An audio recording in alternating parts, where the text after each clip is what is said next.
controversial collision between Max Verstappen and a resurgent Brit has led to a George Russell win. No, we're not talking about Brazil 2022. It is the Austrian Grand Prix. Welcome to the Grid Talk podcast. I'm your host, Tom Horrox, and today I am joined by Warren Schorr from the Paddock Pals. How's it going? Tom Downey from Grid Talk. Hello. And Philip Mathew from the Grip Strip Pod. Hello. And before we get into this episode, we just must thank our sponsor, as usual, which is Bet Online. Bet Online is your number one source for all your sports betting needs this season, from baseball, golf, and soccer, right up to the top fights in UFC, MMA, and boxing. Every stat, every live matchup, and live odds and spreads while the games are still being played. When the game's over, head to our online casino and get in on the game of blackjack, poker, or unwind with one of our 150 plus slot games. Head to the website today to get in on the action. Use promo code BELIEVE, that's BLEAV, for your 50% free bet credit on your first deposit for up to $250. Bet online, where the game starts. And I think there might be a lot of things starting here after a second half that was captivating and looked like a real cracker. And then Lando went and spoiled it all by doing something stupid like passing you. So, Phil, I'm going to come to you first. Max and Lando, we're going to get straight into it. Yes, Tom, I can see your your reaction to that. Get straight into it with Lando and Max. I mean, how did you see the flashpoint of the race then? Because it's just looking at those two. They're racing in general leading up to it, but everything that happened before the contact and the contact and everything happened after. What's your opinion on it all? Just let it rip, but keep it clean. That's fine. I know the rules here. If you want to hear uncensored coverage, you can hear me on the Grip Strip podcast, but we'll talk more about that later. In terms of what happened between the champ and his buddy, the champ reminded us of his driving standards in 2021 with a guy, Sir Lewis Hamilton.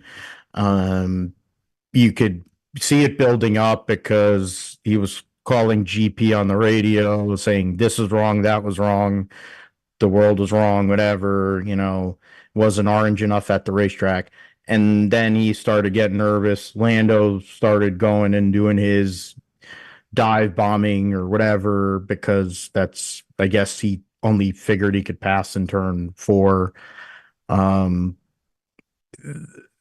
It was going to build to that. I just figured it was a matter of time, largely because when it comes to what in the history of what Verstappen has done when he's had real tough battles, it has generally ended this way.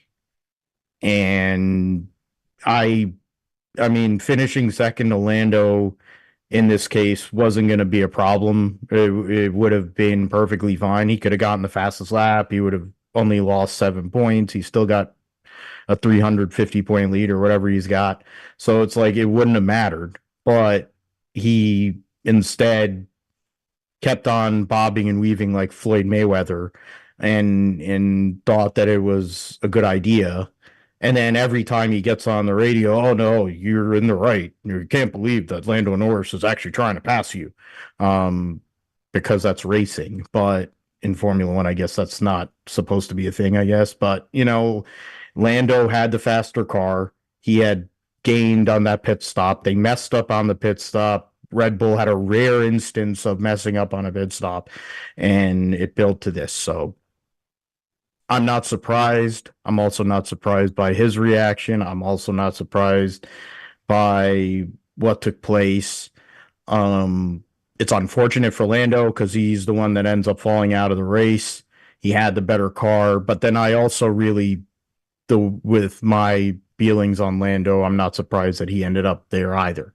It was a matter of time. Now the fun part is going to be, the aftermath and further fights, because the reality is these are the two drivers right now in Formula One. How are they going to race each other? Yes, they're friends, or they have been friends. How will they race each other next week at the British Grand Prix? How will they race each other as we lead into the summer break? That's the question, because we know that Verstappen's going to win the world championship. He's got 60 wins, all this other stuff. We get it. But his Schumacher-esque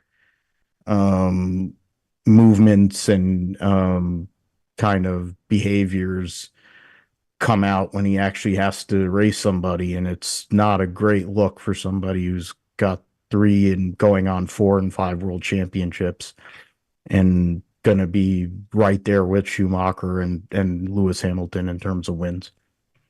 Yeah, I think you've said everything that anyone can really say on that one there. But I am going to give Tom a chance as the resident Max Verstappen fan to rebuff that if he feels the need. Tom, are you with Phil on this, or are you going to defend Max to the hill? Well, I'm not going to defend as robustly as Max did because I value my rear end. No, with Max and Lando, God, I've missed being a panelist. With Lando and Max today, it was right. Yeah, I do fundamentally agree with everything that Phil says, and and I am a Max fan. I'm also a Lando fan. I have some personal connections there through work and stuff. So yes, there may be a bit of bias there, but that's different to the racing. What I find unforgivable and inexcusable of what we saw today is the driver on the grid who is arguably, I say arguably because people will always have the difference of opinion, but based on the current form and based on the form we've seen over the last few seasons, a driver who has been the best driver since this new era of F1 car, I think it's fair to say.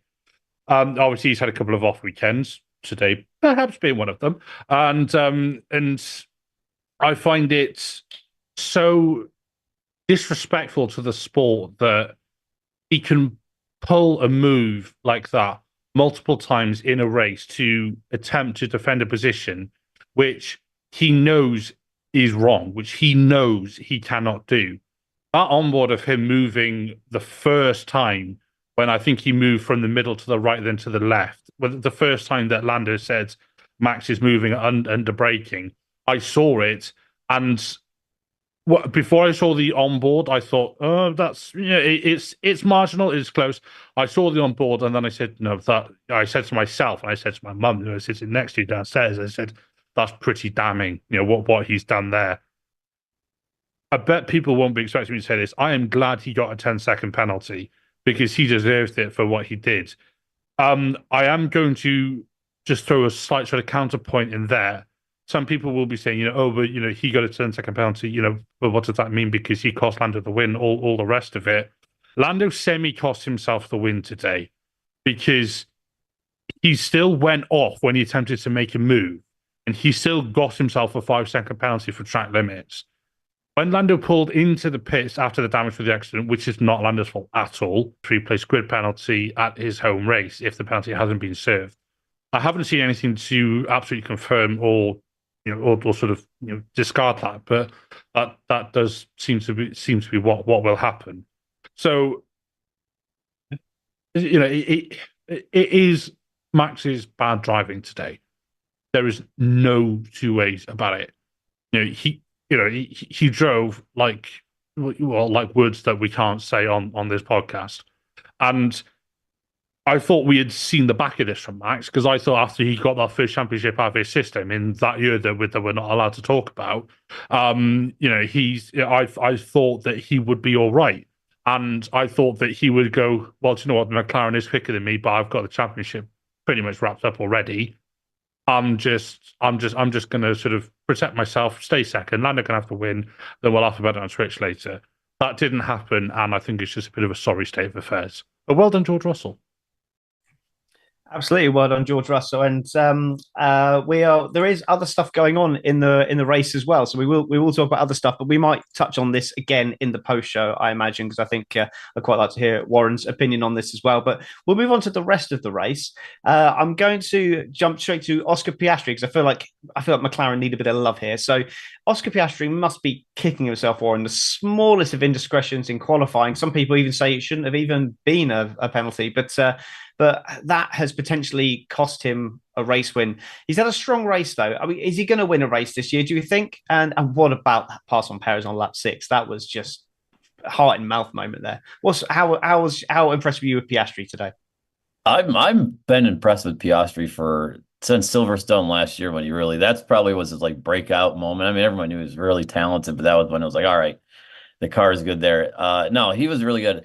Tough luck again, like you said in the qualifying. I also think the thing that he kind of got unlucky again with that VSC, the virtual safety car. I don't know if he was going to end up beating George Russell, but he was, I think, 2 seconds behind then. And then at the end of that, I mean, I just think that hurts his momentum a little bit in there. I thought he was quite unlucky on that. And it also kind of just took out a little bit of this thing at the end of the race. If you could really catch him, he had a couple more laps to do there. But no, very impressed with him. I do think he will win a race this year. I don't know when it's going to be, but no, very impressed from Piastri still. And he's gotten unlucky a handful of times. But look, the one in qualifying was also his doing, even though it was a tough luck. It was still him. It was still there. But no, quite impressive. And that pass on 6. I know anytime Sergio's getting overtaken, you're probably fist pumping in your house when someone overtakes him there. But no, that was a beautiful, beautiful. I'm not. This is not just to take away from the Piastri crash or pass because it's amazing. But any pass when someone goes around the outside on turn 6 at this track, it really is mesmerizing to watch, like how they're able to stick it on that. So it's a great move and it's a great corner if you get a pass done there. Super impressive him there. Just so unlucky. That was definitely a potential win gone begging there for Oscar. But I agree. I think he's going to get there sooner or later. So, Phil, we're going to move on to more positive things now. We're talking about Ferrari. Sorry. Leclerc out of the running in turn 1 to end a horrible weekend for him, just mistake after problem. A very anonymous podium from Carlos Sainz. I have no notes at all on Carlos Sainz. Please tell me about his race. I have no notes on Carlos Sainz. I just know that he was there, and that he did get interviewed by Coulthard, and that he still hasn't picked a team that he's going to race for next year. But he was faster than Lewis, that is going to replace him. I mean, Ferrari, their weekend was a nightmare scenario from the start. It was damage limitation, and they kept on telling Charles that he had a chance at points, which was hilarious considering how spread out the field was. Maybe he had a chance at the old Österreich ring, but he didn't have a chance at the Red Bull ring. But in terms of, for Carlos, it was getting the most out of the day, which is what George ended up doing and Oscar too. I mean, they didn't have a fast car. In theory, they had the 4th fastest car, and you get a 3rd place finish out of it. That's, the best you can do there. They're going to look at British Grand Prix, a track, of course, Carlos has won at, and a track that I believe would suit Ferrari better, but we will see how they respond, because this weekend was definitely not that great, and to be fair, neither was last weekend. So. No, they're just so up and down at the moment, Ferrari. I do think you're right. I think Silverstone will be a better race for them, but it just seems to be the curious case of Ferrari at the moment. Started the season as the 2nd best team, just gradually slipping back now, even behind Mercedes. So it's going to be interesting to see if they can bounce back from this. And I think Silverstone will be a better race for them. So let's wait and see. But if you enjoy this podcast, we would love it if you could just take 5 minutes after this podcast to leave us a 5-star rating on Spotify or Apple Podcasts, wherever you get your podcasts. If you haven't yet subscribed to the channel, please consider helping us out with a like and subscribe. And be sure to follow us on our social channels at Grid Talk to stay up to date with the show. Now, we're moving into the second half of the podcast, Tom, and we haven't yet spoken about the race winner, George Russell. So we're going to hand it over to that now. George Russell, very quiet race, but he's proven to have the pace over Lewis Hamilton over 1 lap. And an early scare when he was fighting his team. Had it not been for that early indiscretion from Hamilton that had to put him back behind Sainz, he probably could have been in George's position. But what do you think? Is this a potential race gone for Lewis Hamilton, or was George just a better driver all over today? I think George has been a better driver since he got to Mercedes. Let's be real. Yeah, well, you can say that Hamilton hasn't won, whilst he's been at, Mercedes that new year, and George has 3 times now if you count sprints, which I know you don't, but that's because you're old and it's because you're wrong. No, yeah, I'll say it, I'd really choose my words carefully, don't I? I mean, people will say, oh, George inherited a win today, and yeah, he did. But he still put the car P3 in quali. He still did what he needed to do in the race. He was still always on the back of the race leaders, and he kept his nose clean. He outraced his teammate. Perhaps a slight element of fortune with his teammate getting the 5-second penalty for crossing over the white line into the pit entry, which I've got to be honest, I thought was very, very close, but it's a sort of yes or no thing, and it was a case of did Hamilton cross over it? Yes. Therefore, insert 5-second penalty here. So that was fair in terms of what the punishment to suit the crime, so to speak. As for Russell, he was never going to win the race on pure pace because that Mercedes just struggles a bit too much in the altitude and the heat.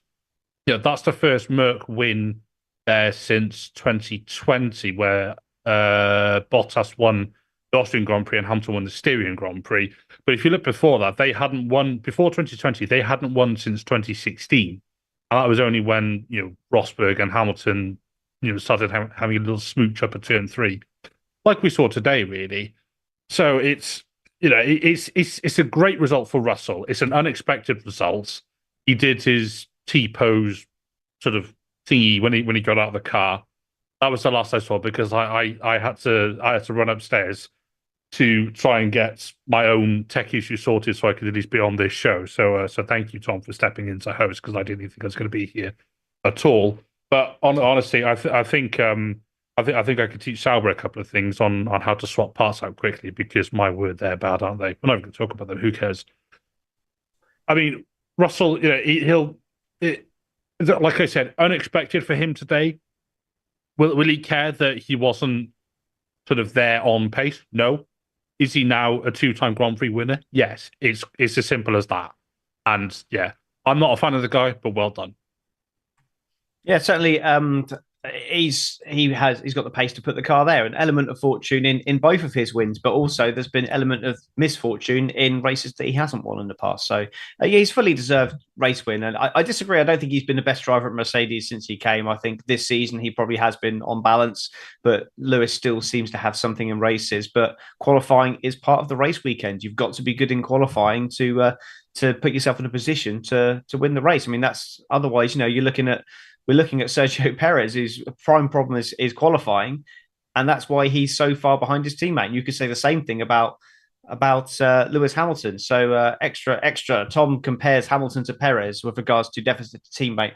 But we're going to move on to Perez now, Warren, and I'm going to give you the honour. I've waited till the second half to talk about him because I wanted to give the guy a bit of a break, and I thought a good start. He'd made a couple of places at the start, and I thought this could be the recovery. He's got all the slow cars behind him, so he's now going to push on and try and catch up. He's going to be on the back of Oscar Piastri and push on for the rest of the race. In fact, he was even ahead of Oscar Piastri at the start, but a speed deficit led to an average pace deficit of over a second a lap, and at least he was fast through the pit lane, right? The steward said he was the fastest through the pit lane.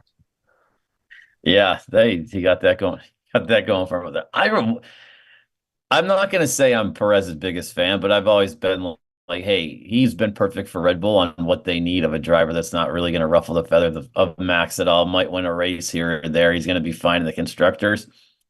After this, I have to get off that. I mean, this is a race that if he is the driver that people think this should have been a win for him. This is what you think of. Hey, if he's in. We still think the Red Bull is probably the best car by a little bit. It's a toss-up, but he should be at least on the podium at a minimum in that car when there's carnage going on at the front. He shouldn't be fighting, getting 7th. Also, still lost to his teammate who had a puncture and had to go around half the lap with a puncture. I don't know what is going on. He is definitely not in tune with the car right now. And, you thought maybe when he got the contract extension, hey, the pressure's off now. You can relax a little bit. You can continue to maybe it helps him out, takes the pressure off. But no, that has not happened. Poor performance after poor performance, week after week. And now you got to think, like, why did they really give him the contract extension? I don't know. I know that they have probably an out on that, but just some disappointing, surprising to an extent a little bit. But again, I guess I really shouldn't be surprised because he consistently does this here or there when he goes through really, really bad stretches. But this is a race where you would think that he should at least get on the podium when there's carnage going up to the front. And that's why he's in the Red Bull seat. And that just has not been happening.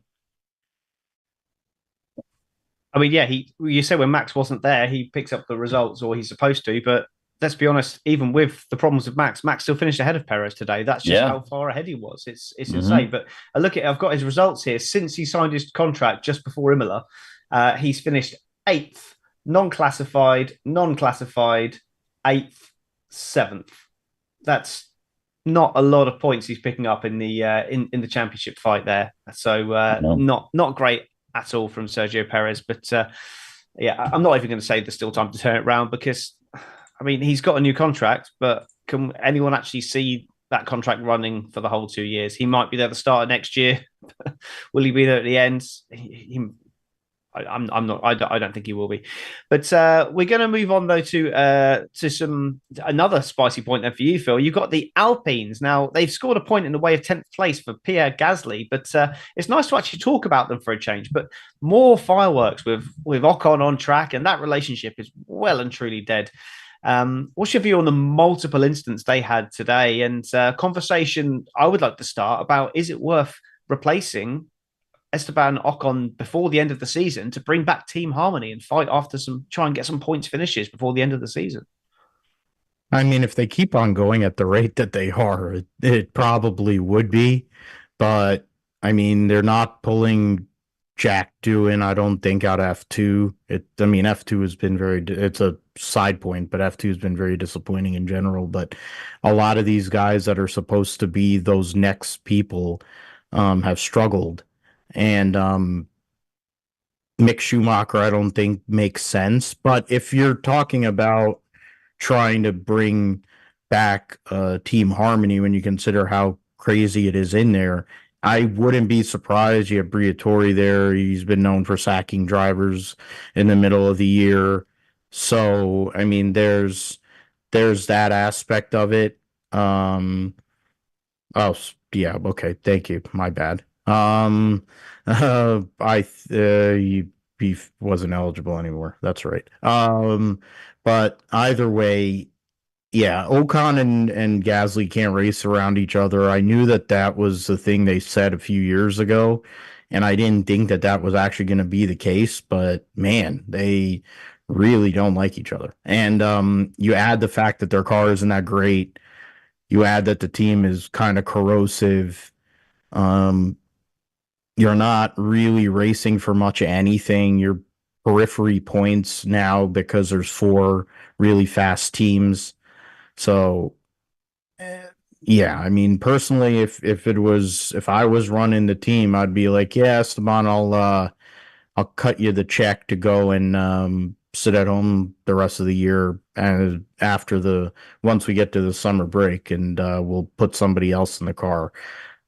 Because they're trying to battle for 7th in constructors or whatever position they're battling for in constructors. So, I mean, and you look at it was a great day for another team that they're battling for points. So, you don't want to be throwing away points because you're battling with each other. But, I guess that's why Alpine are Alpine.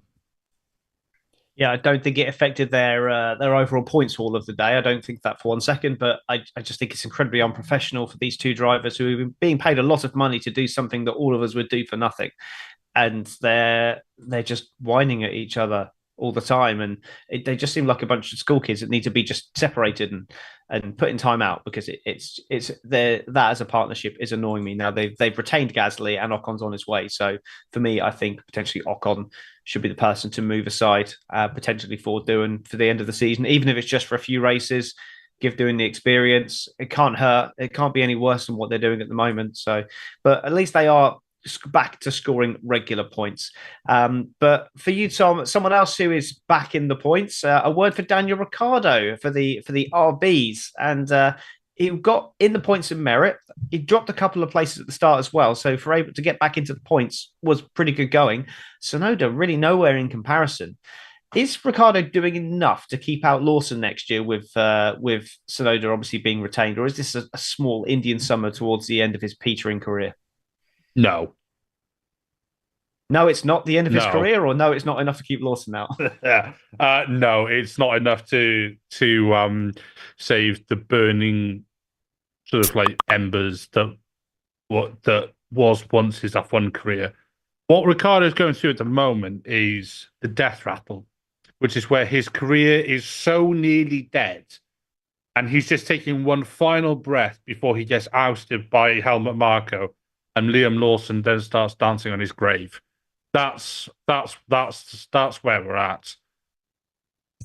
Joking aside, Danny Rick, he came back into F1 about this time last year. It's coming up, I think, a year almost to the week, because it was the Tuesday or the Thursday after the British Grand Prix, which is obviously next weekend. And he came back in. He made a really stupid mistake in Zandvoort, broke his hand, and then has had fairly lackluster performances ever since. He's had a pretty bad start to the year this year as well. He had an all right outing in Canada, which is a fairly easy circuit. He's had an all right outing today in a fairly easy circuit. But he has, on the sort of grand scheme of things, been pretty comprehensively beaten by his teammate all season. And I still think Yuki had the measure of him in their half a season last season. He's not done enough to warrant keeping that seat. And remember when everybody said, "Oh, he's going to be going, he's going to be replacing Perez." Would you really put him in that main Red Bull seat? I'm not. That's not saying about replacing Perez. That's about saying, would he be a good fit for that second Red Bull seat? And the answer is no. He would be horrendous in that seat. It's going to take someone with something pretty sort of magical to sit in that second Red Bull seat, or even, depending on what happens next season, in that first Red Bull seat, because we still don't know what's going to happen there entirely, do we? But no, Danny Rick, yeah, all right, well done. You got a couple of points. I mean, he did get bumped up one place because, like I said earlier, Lando chose to DNF, so that will help. But all in all, yeah, I mean, it's just not looking good, Brev. Well, I mean, he has beaten his teammate in the last 3 races, so that's a slight uptick. Since he's got the new chassis, he's been much more competitive with Tsunoda. So I think it's definitely trending in the right direction. But I do agree with you. I don't think he's right for that Red Bull seat. I think he would be better in a Red Bull because it's a better car, but he doesn't deserve the opportunity. Tsunoda deserves the opportunity, but for some reason they don't want to do it. Tsunoda, for me, has been in the top 10 of drivers for the last 2 seasons, and Sergio Perez definitely has not. So it's an obvious choice. He's already contracted. You can just snap your fingers and make it happen. But Red Bull won't do that. But anyway, that's my rant over for that. We're just going to just do a little bit more negativity thrown in as well. So Warren, we're going to talk about Aston Martin now. So Alonso, I think he had an absolute stinker today. His performance was bad. He was clumsy. He had a collision with Zhou. He's a long way off his teammate, who seemed to be the quicker driver all weekend. He took the fastest lap from someone to take that point away. But as we reach the end of this podcast, my question for you is this the end of Fernando Alonso as a top-line driver? Because he can't defy science forever, and mistakes and pace definitely seem to be on a bit of a decline at the moment. What do you think? Feel free to disagree with me, but that's my opinion. It could be. It could be. I think I might probably say no, but also their car is really bad. Like, it's really bad. Since the start of last year, like the steady decline that they've been on, I mean, there's just been no improvements. They've just been toiling away down there. It's not been great. Yeah, this weekend was really bad for him out of that 10-second penalty too.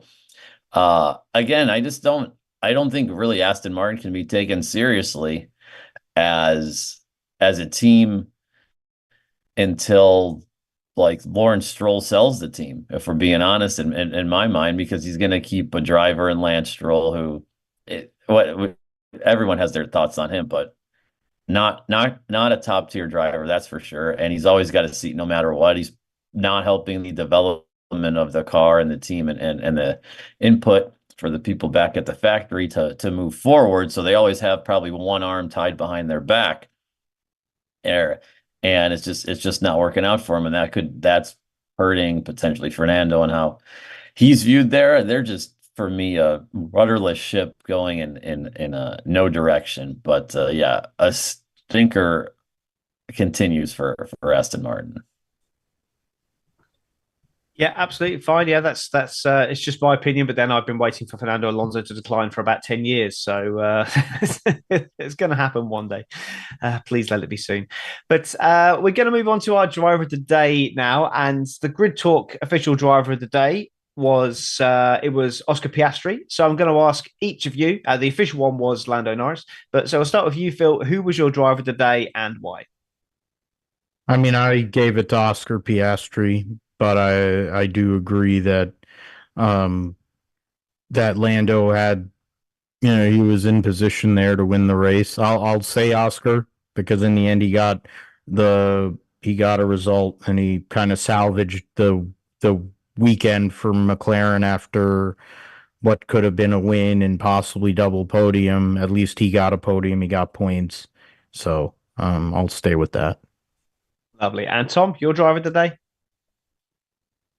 I'm going to stick with Piastri, but I mean, special mention I think to Carlos Sainz is he got a slightly unexpected podium in a Ferrari which is sort of mid at best at the minute, and yeah, he took the fight to the Mercs, but no, I'm going to stick with Piastri.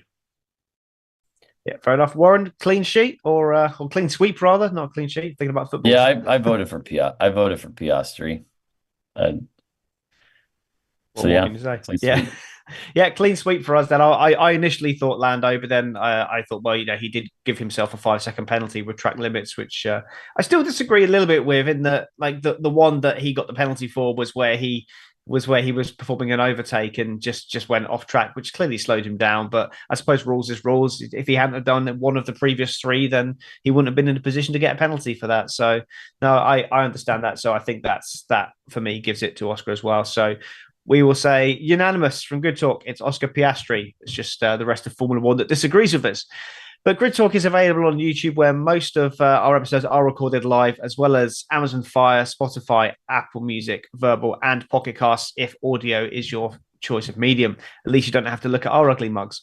Just search for Formula One Grid Talk or for our back catalogue of shows with previews, reactions to qualifying and races. Some real crackers in there. Also got lots of interviews and things in there as well. Fireside chats with prominent people in and around Formula One. Please consider supporting us on our Patreon channel to help us get better equipment, mics and lights, all kinds of stuff like that. We definitely don't spend on biscuits, I promise. And also make sure to subscribe so you're the first to know when each episode goes live. Then you can join in our live chat and join into the post show as well. So thank you very much for listening to the Grid Talk podcast presented by Bet Online, and goodbye.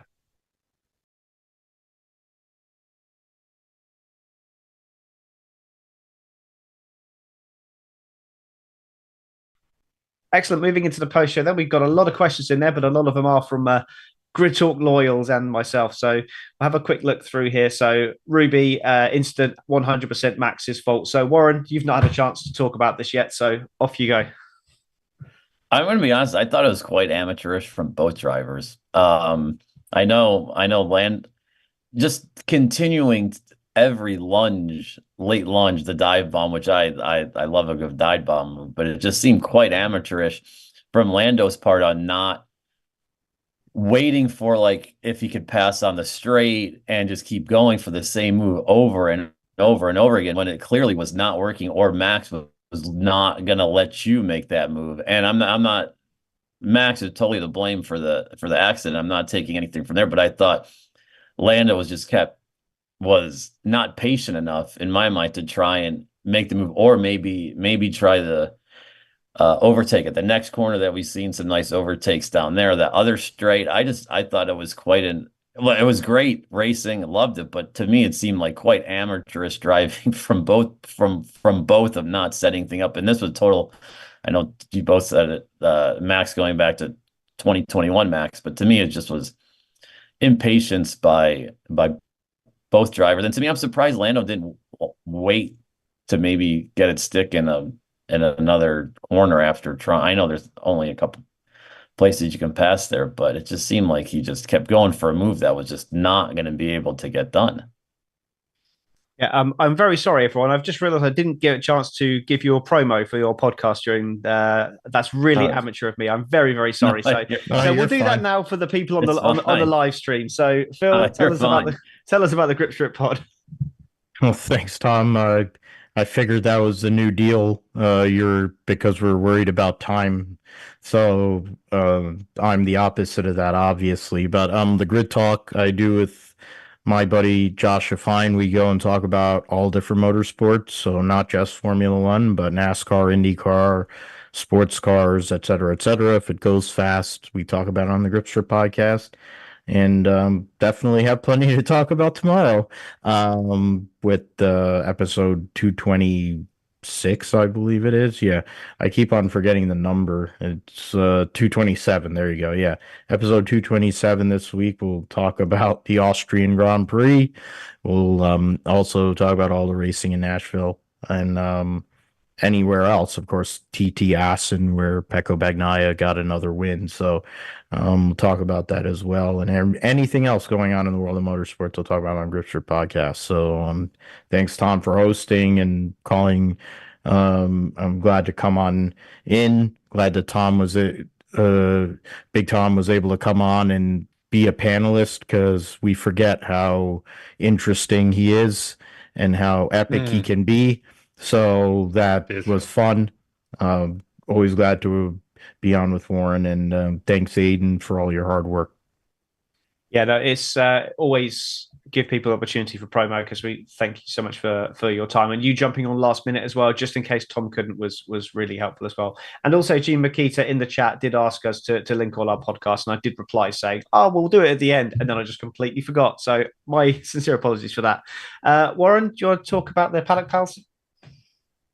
Yeah, my cousin Rachel, she's been on here. We do the Paddock Pals podcast. We've had a couple of weeks off from it because stuff has come up. We haven't been able to record, but we're going to get back on that horse this week. Check us out on Spotify, Apple, all that stuff. We talk, obviously, everything about F1 off the track, all the drama too, and everything on the track as well. So, yeah, give us a listen.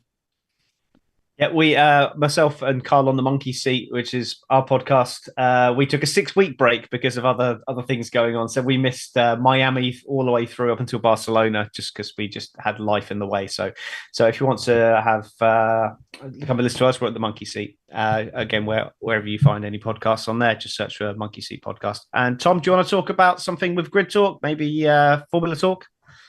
Yeah, I'm part of Formula Talks. I co-host it with Sophia, who's a panelist and sometimes host here on Grid Talk. We chat about most things F2, F3, F1 Academy. That's basically it, really. Yeah, there's so much more to say. You can find it everywhere you find Grid Talk. So yeah, go give it a listen with your ear holes and your eye holes. Amazing. Right, let's get back to some more questions, because we've got quite a few on here. I'll pop to some spicy ones. Did Lewis cost himself the podium when he passed Sainz on track from Ruby? No, I think he cost himself the victory, because I genuinely think he had more pace than George at that early stage. So I think he probably could have won this race, but there's a lot of people that could have won it. What else we got on here? Perez finished behind his teammate who drove 2/3 of a lap with 3 tyres. It's criminal. Yes, I agree with that. Sack the waste of the seat. Yes, I agree with that. Very spicy. What else have we got on here? 1 second, Carsley. Andrea Stella was saying to Ted, Max has historically not been correctly penalised for similar incidents, so why would he change his driving style? Anyone got any opinions on that? Because I do. If Preach, no one Stella. has, go for it, Phil. Preach, Andrea. Thank you. That's what I. Yeah, no, I completely agree. I think when you look at everything that happened before the collision, everything that Lando was doing, as you both said, Tom and Phil, it was just leading to a collision. It was always going to end in a collision. And when I don't know if they did this on the Sky coverage, but on the F1 TV coverage, they did a nice close up on the front wing and said that's why no one wants to go anywhere near McLaren's front wing because it's going to puncture a tire one of these days.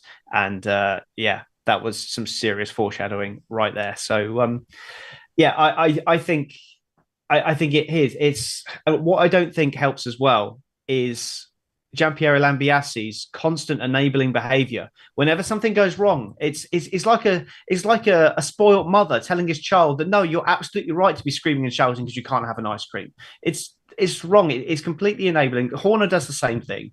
It's victim syndrome. They always think they're the victim.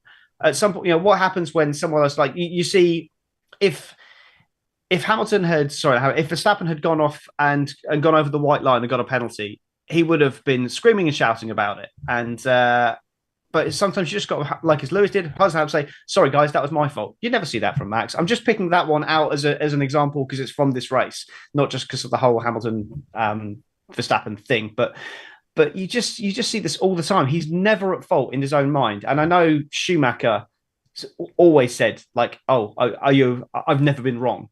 But at some point, you've just got to grow up and be self-aware. And he's not self-aware. So that is what caused it. There's a reason why Max is in more collisions when it's wheel-to-wheel racing than any other driver. And it's not because necessarily he's the aggressor. He just defends too hard.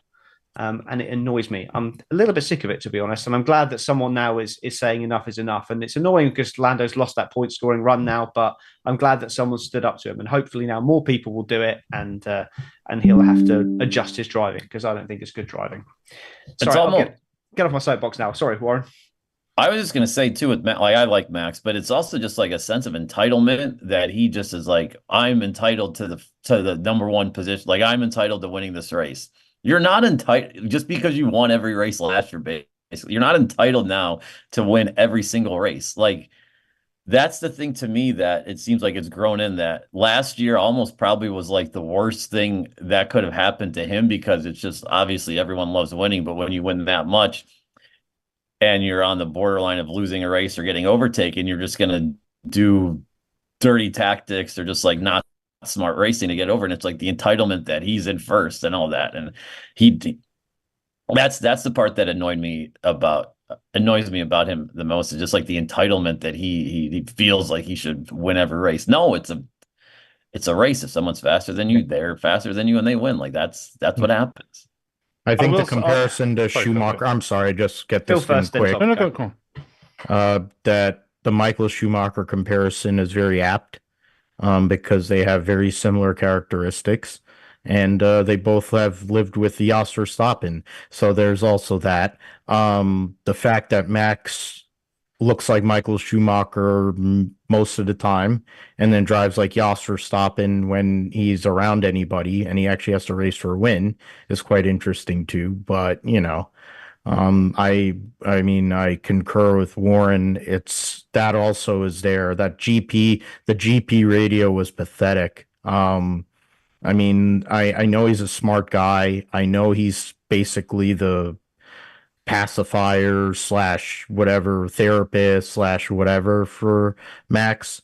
But I mean, bro, it's like, get a grip. I mean, I know One-Eyed Marco will go and say that sort of stuff. I'm sorry, but like, I'm sorry I let it slip. It's in the post show. All right, at least the post show. Don't worry. I didn't let it happen on the. See, I kept it clean. You did very well. And yeah, I might as well get Karen out there with Karen Horner. But they always do this with him, and now that's what's going to happen this week. And he's going to sit there with that entitlement phase, and then he'll run into Lando again. He'll probably run into him at now what's going to be funny is if he pulls this stunt, he does the reverse of what happened to him at the British Grand Prix a few years ago, and he pulls that stunt on Lando, he won't be able to leave the freaking racetrack. Now that'll be interesting to see if that actually comes off. But maybe he has to ask his future father-in-law how to race a British driver at the British Grand Prix, since he once upon a time had to do that when he wasn't a stark raving lunatic. Okay, Tom, anything you want to add to that?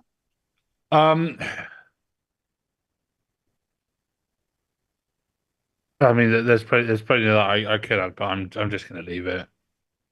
Okay. Okay. The opinions of us were it's all our own opinions, not necessarily with everyone else. We mean nothing by it. It's just our opinion. So hopefully we haven't offended anyone. But this is we are all very passionate about Formula. We're all fans at the end of the day. And if we see something we believe to be wrong, then we're gonna argue it. I'll just do one more question before we end the post show. Ruby said, is there justification for the FIA to readdress penalties to formally have them address the outcome, i.e. 10-second penalties, not changing position versus the other drivers DNFing? Andres Heller called for. Any opinions on that? Yeah, no. How many times do we talk about you penalise the incident, not the outcome? And Lando affected his own outcome by pitting and choosing to DNF instead of carrying on. I mean, he was very far behind by that point because of he didn't enter the pits until Verstappen had left the pits. He wasn't going to score any points, so I can see why he retired. But yeah. Any other opinions on that? I personally was impressed with Johnny Herbert and that whole crew, because it seemed like they actually had a clue that they were at a Formula One race and that they were actually kind of holding the guys accountable. I mean, it's unfortunate. It definitely went against Oscar Piastri. It went against Lewis Hamilton. Whatever you want to think about the penalties that happened with those two guys that were at the front. But there were penalties being called, and they were quick to respond, and they were quick to give you a response. That's how you're supposed to do the job there. It's almost like Johnny Herbert actually was a really good race car driver. I'm like Derek Ward thinks he was, and I guess he was, but I think Johnny Herbert was just a bit better than him. And they did a good job this weekend. I don't expect that usually from the stewards. So the fact that they were on it, I have to give them credit for that.